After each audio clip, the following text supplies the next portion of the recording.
Hello, dear fans, friends, and subscribers. It's your host Ram once again back with you. First, wishing you all a very Merry Christmas, those who are celebrating Christmas. And as you know, Christmas, is definitely the tradition. But Christmas cricket also starts, and the Boxing Day test is something which is something which is like a tradition, which is going to start. So I'll be doing the two Boxing Day test previews. One is the real mouth waterer, as one I would call it, South Africa versus Australia. At the other side, the subcontinent is Pakistan taking on New Zealand. But I'm going to start off with something which yesterday, as I told you, between the match between Bangladesh and India was going to be a sort of a riveting spectacle. Yes, definitely Mehdi Hassan Mirage took two more wickets to actually claim 5 wickets in an innings. But what he did is he totally put the Indian innings in absolute doldrums when India were staring at absolute defeat at 74 for 7 with Shreyas Iyer and Ravichandran Ashwin at the crease. And after that, there were only the tailenders to come. But an enormous credit goes to both Shreyas Iyer. Now, this is a pitch which is not an easy pitch. The pitch was turning, the bounce was low, and Shreyas Iyer had to really show. I mean, this is an innings which really showed that how Shreyas Iyer can really cope and adapt. Not only that, it was one was probably wondering whether Ashwin will be able to survive. But what Ashwin did was something that is something which will be probably etched in his memory in his cricketing career, because what he did is on a very tricky pitch. Ravichandran Ashwin combined with Suresh Iyer to take India home. Just imagine this: 74 for 7, chasing 145, and India win the test match just before lunchtime. At the same time, Bangladesh were probably at 74 for 7. Bangladesh were probably close to creating history in their cricket history, when they would have probably gone and beaten India for the first time ever in the history of test matches.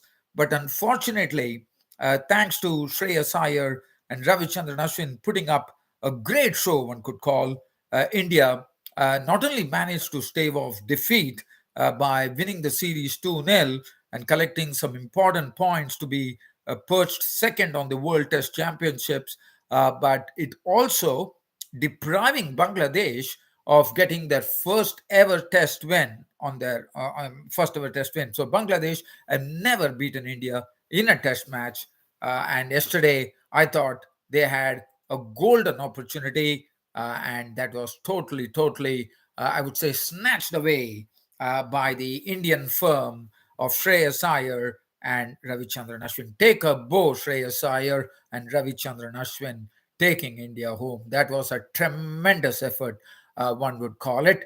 And that was the match. India won the match by 3 wickets. And if you look at it, there was only Umesh Yadav and Mohammad Siraj to follow. Just imagine one more wicket falling, and Bangladesh would have made history by beating India. But well done, Shreyas Iyer, unconquered on 29 with 4 boundaries. Ravichandran Ashwin not out 42 with 4 boundaries. And in fact, really opening up towards the end. Ravichandran Ashwin probably growing confident. I was also probably thinking whether that was the right ploy, but probably Ashwin had probably got a real hang about the pitch, and his confidence was really soaring, and that's the reason he took on Marius and Mirage and hit him for 2 fours and a six, and finished off the match for India, which was a great feeling for Ravichandran Ashwin. And Ravichandran Ashwin, we know he's a good batsman, but I was only thinking that how on a turning track he's going to really succeed. But this, as I said, absolute kudos to Ravichandran Ashwin in particular. And Shreyas Iyer, yes, you would have expected him to bat, because he's normally a very He's a frontline batsman. And this innings, I think, for Shreyas Iyer will go a long way. And he has been. And also another thing is that when initially let's have a look at what really happened. So India resumed at that very shaky score the previous day when Mehdi Hasan Miraz had actually drilled a hole into the Indian what do you call it, Indian card. Akshar Patel was there, Jaydev Unadkat was there in the middle, and it didn't take time for Shakib Al Hasan to claim Jaydev Unadkat absolutely plumb in front. I was stuck on the back foot. And that was the end of Jaydev Unadkat, the night watchman. He was gone for 13. He hit 1 6 though. And then Rishabh Pant came in, made 9 with 1 boundary. Now, this was Mehdi Hasan Miraz. It was very, very persistent. It was some very good bowling, I thought, from Mehdi Hasan Miraz, even though the ball was turning, because what he did is that he bowled in a very, very smart manner. The ball was flat, and not much bounce. And also, he forced Rishabh Pant to go on the back foot, and he was struck right in there. And that was the end of Rishabh Pant. He was gone. LBW bowled Mehdi Hasan Miraz for 9. And then we had Akshar Patel, who was staying there, and he had made 34, was a victim of a very good delivery. I mean, very good delivery in the sense, as I said, this pitch was not easy to bat on. So that's the precise reason I give a lot of credit to Shreyas Iyer and Ashwin, because this was an absolute grubber, as you call it, because it was Akshar Patel going on the back foot and trying to flick it across the line, but it was all over. The ball had hit the stumps, the ball kept low, and that was the end of Akshar Patel. And that was a big, big wicket for them, because they knew that this wicket was something that they knew for a fact that this wicket is something that they definitely would have thought that they probably had the match in the bag with the score on 74 for 7. But what an innings from Shreyas Iyer. Initially, not taking risks, just staying there. Ashwin giving good company, not taking. And there was a period in which probably I would take 67 balls and no boundaries were scored by these two batsmen. But later on, the confidence level started increasing once the ball became a bit old. And definitely, as I said, no great. I mean, I don't know how to even praise them, because this was not an easy pitch. And I probably had even given up hope when I saw the score at 74 for 7. I thought that whether Ashwin could actually stay with Shreyas Iyer. Shreyas Iyer was definitely the hope, because if Shreyas Iyer would have gone, one does not know what could have happened. But what an innings from Shreyas Iyer. I mean, Shreyas Iyer, 29 not out, an absolute gem, I would call, under the circumstances. But Ravichandran Ashwin was a sort of a diamond, I would think, under the circumstances. Not out 42, 4 4s, 1 6, and that was the end of the game. Not only did India go and actually win the second test, but they also won the test series 2-0. Well done, India. And as far as the bowling was concerned, Shakib Al Hasan 2 for 50, Tajul Islam 11 overs, 4 maidens, none for 14. Mehdi Hasan Miraz 5 for 63. I think his best bowling figures. And this is the first match where Mehdi Hasan Miraz, I am told, after taking a 5-wicket bag, Bangladesh didn't win the match. 19 overs, 4 maidens. Interesting statistic at that. 19 overs, 4 maidens, 63 runs and 5 wickets. Taskin Ahmed 1 over for 4, and Khalid Ahmed 2 overs, none for 12. So one thing that I want to really dwell on now. Ravichandran Ashwin, for his exploits with both the bat and the ball, 4 for 71 and 2 for 66, and also contributing useful 42, took the Man of the Match award, which is perfectly justified. But what about? I mean, I was probably thinking that the player of the series would have gone to Shreyas Iyer. I have to tell you, it took me by absolute surprise, because for me, Shreyas Iyer was my player of the series, because there was a sort of a consistency. The first match he made 87, I think some 80 odd runs. He missed his century. Second match he missed his century, and the third match, in the second innings, he played such a crucial part. Just imagine Shreyas Iyer was not there. So I probably, I'm not disputing. I know Cheteshwar Pujara probably scored more runs than Shreyas Iyer. So probably that was the reason Cheteshwar Pujara got. I'm happy for Cheteshwar Pujara, but on the same token, I would have my player of the series was definitely Shreyas Iyer, especially considering the way he took India to victory yesterday in the company of Ashwin, which probably one would have not expected. As I said, it's on a tricky pitch. To me, it came as a big surprise. But nevertheless, we have been. I mean, surprises are something which have not been in any shortage, I would reckon, on this this India tour of Bangladesh, with Kuldeep Yadav, the man of the match in the first test, being dropped, and then also Cheteshwar Pujara getting the player of the match, player of the series. Well, now one thing we know, there was a lot of needle the other day when Virat Kohli actually, Virat Kohli got a bit riled up. He had a word with the Bangladeshi captain when the Bangladeshi batsman fielders also read. Probably, Virat Kohli was definitely riled up because he had dropped three catches as well, which is very, very crucial. I probably did not dwell on that. Yes, Virat Kohli dropped three catches, and that is pretty crucial, and especially considering that Virat Kohli is such a is such a sort of an icon for Indian cricket audiences. One thought that that was a big miss. Three catches dropped by Virat Kohli, and then getting out to Mehdi and Miraj probably riled him up. He had a few words which probably Bangladesh were really, really celebrating it with absolute gusto. And he had a word with the captain, Shakib Al Hassan. The umpires had to bit of intervene, and words were being exchanged between both. But what was good about it, finally, you basically have a great. On cricket, any battle, aggression is something which is absolutely required in cricket. I do understand that, but you have to temper it because you can't go over the line as far as that is concerned. And definitely, it's a spirit of cricket, basically. So what I would have expected. I mean, after all this, as you say, every story has a happy ending, and that's what precisely happened.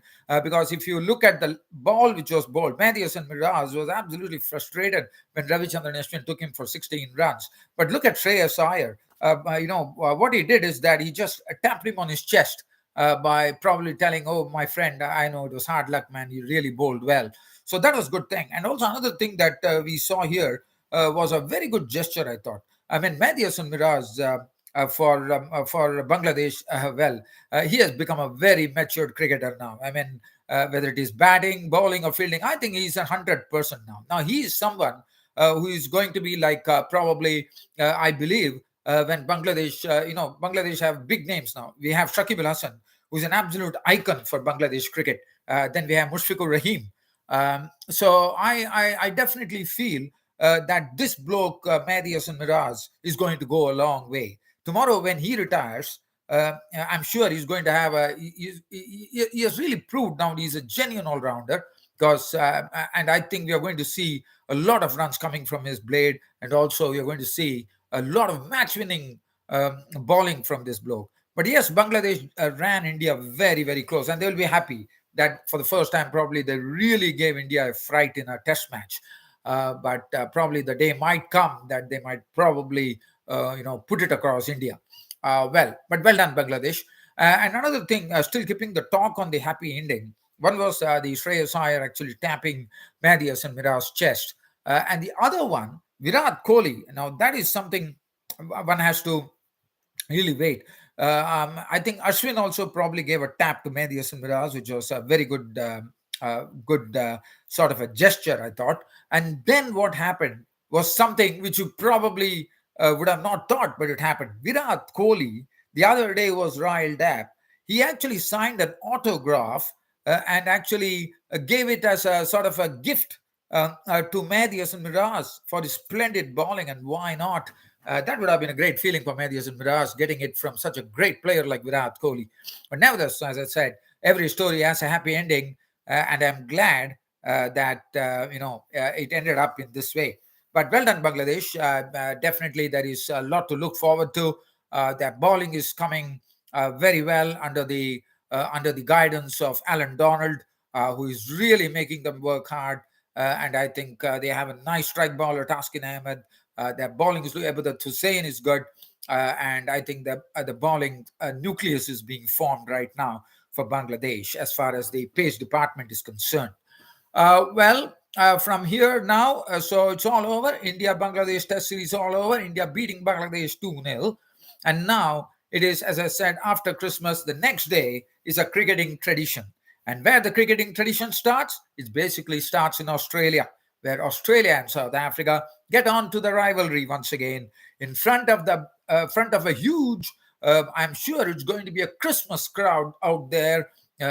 Christmas. I know Australia will be celebrating their Christmas, and on a Boxing Day is something which is definitely a public holiday all over the world. And I'm sure the crowds are going to be going to really sort of stream in, and it's going to be chock-a-block there at the Melbourne Cricket Ground, which is the traditional ground which hosts the Boxing Day Test. And the Boxing Day Test can't be any interesting. We know what happened in the first Test. Dean Elgar, even though South Africa lost the first Test match, lots of questions raised about the pitch. And the ICC coming up with the ruling that it was substandards, and demerit points was given to the Gabba in Brisbane. So now let's turn down to the Boxing Day Test rivalry, the second Test match, Australia taking on South Africa. So probably right now when I'm talking to you, probably giving you this Cricket Happening show, we are probably 3.5 hours away from the second Boxing Day Test starting at the MCG. I can't wait to watch it. So Australia. Let's have a look at Australia first. First, let's have a look at South Africa. Well, South Africans are the ones under the pump right now. South Africa, Dean Elgar, what an aggressive captain he is. For him, he does not mince his words. He's someone who is absolutely, and what one is going to see, South Africa said they were probably during the post-match, during the days after the first test, they were basically working on probably the weight transfer. And that'll be interesting to see whether South Africa have really done the work and now they are going to put it into practice in the test against Australia. So Dean Elgar will captain the side. Now, again, I know that pitch was something which was different, but Sarah Lervy and Dean Elgar will open the innings. Sarah Lervy, I think some runs coming from his belt would do a lot of good. Rassie van der Dussen probably in this test match probably could get into some runs as well.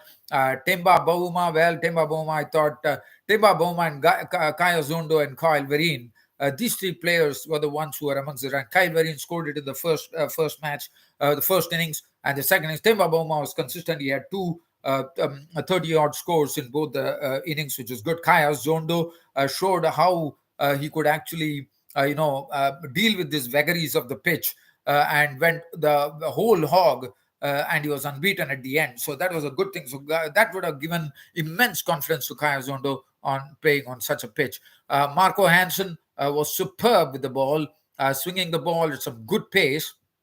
Kagiso Rabada was totally fire and brimstone.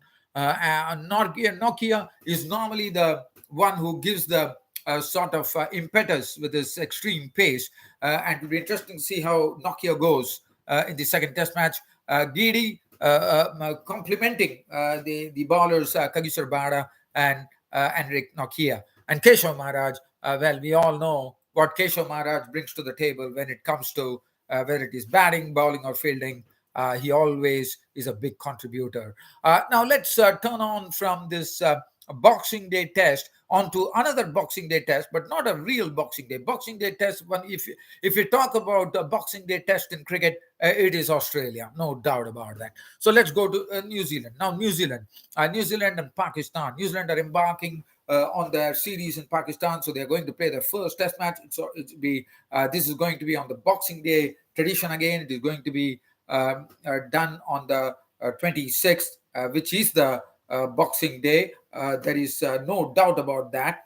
I'm sorry, dear friends, I'm having some problem with my legs here. Pardon me here. I'm so sorry. I have some sort of cramps on my leg, but I'm trying my best. I don't know whether I'll be able to, but one thing I can say, psychologically, this particular thing, I think Ramiz Raja, the CEO of Pakistan, has been sacked by the Pakistan Cricket Board, and there is a new chief of selectors, none other than the former Boom Boom, as we call him, former dashing player from Pakistan, the former all-rounder of Pakistan, Shahid Afridi. And I think Ramiz Raja going away, for me, it has come as a big blow, because I thought Ramiz Raja had a real cricket vision for Pakistan, and I thought he's a very, very sort of a he has a lot of cricketing intelligence. But now we are going to have a different ball game altogether. So I think for Pakistan, they are coming on an absolute hiding from England, which was 3-0. And besides that, now we are having Shahid Afridi, who is the one, and this is a new thing for Shahid Afridi. He's taking on the reins. Shahid Afridi, I think that there's a former players who will comprising the selection, Pakistan selection, cricket selection team, which will be Iftikhar Anjum, and I think it is Abdul Razak, the other hard-hitting all-rounder, the former hard-hitting all-rounder. So now I think for Pakistan, even though they're playing on their home turf, there's going to be a lot of psychological issues, because basically, any changes that take place, it could see. Now look at this. Now this is something that I'm just trying to understand this. We are looking at the Pakistan team now. Just imagine, I mean, Shahid Afridi has just come into the mix right now, and my word, I can't believe this. Pakistan have dropped Mohammad Rizwan, the wicketkeeper batsman, and have gone for Sarfraz Ahmed. My word, can you believe it? I can't believe it. This is something, because Mohammad Rizwan, according to me, is such an player. I mean, such a player. I mean, I know he's short of runs. I mean, this is a New Zealand attack. It is not an England attack, but that's not the question. But I'm really, really, I don't know what to say. I'm absolutely surprised, unless he's injured, which is justified. But other than that, Mohammad Rizwan not there in the Pakistan lineup. That is something which has come as a real shocker for me. Let me tell you that. I know he didn't have a good series against England. Let's definitely, I definitely admit that fact. I think probably he had just 150, but not being selected in a test match. Oh my, I just can't believe it. But unfortunately, friends and subscribers, that's what it is. So Mohammad Rizwan has been replaced by Sarfraz Ahmed, the wicketkeeper batsman, the former Pakistan captain who was sacked. Pakistan, Imamul Haq and Abdullah Shafiq will open the innings. Shan Masood will be one drop. Babar Azam will captain the side. Saud Shakil has been very impressive. He had a very, very impressive test series against England, which will do him a lot of good, according to me. Aga Salman was also someone who was doing well. And then they brought in Sajid Khan. Now, that is interesting. So they have definitely, dropped the other bowler, the spinner. Abrar Ahmed is there. There is another new face in this, Mir Hamza.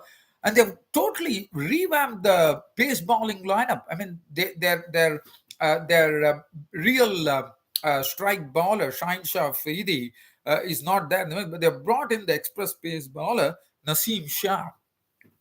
So that's going to be interesting. So good luck, Pakistan and New Zealand. Well, there's something new, New Zealand as well. It is Tim Southee who will be captaining the side. So that is going to be interesting. So it's going to be a sort of a new start for New Zealand, because Tim Southee is captaining in the test. Kane Williamson is definitely there. They have Tom Latham and Will Young, a very promising young player, Will Young. Tom Latham and Will Young will open the innings. Kane Williamson will come one drop. And Kane Williamson, Kane Williamson, Devon Conway will be the pillars, according to me, in this particular lineup against Pakistan. Henry Nichols, another very, very maturing player. Daryl Mitchell, the all-rounder. Tom Blundell will keep the wickets.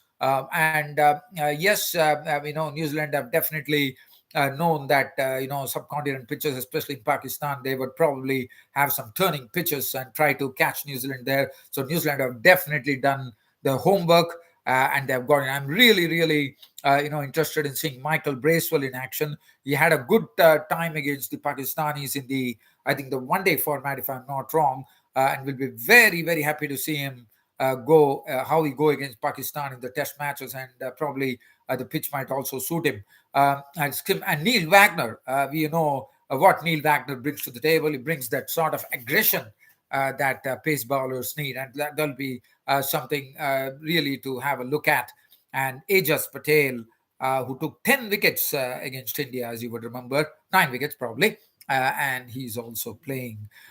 Well, dear fans, subscribers, with this being said, it's about time for me to I really say goodbye on this cricket show, but keep yourself tuned in. I'll be back once again tomorrow to talk about the first day's play in both the Boxing Day test matches. Till such time, I come and see you tomorrow. It's all over for today. Thank you.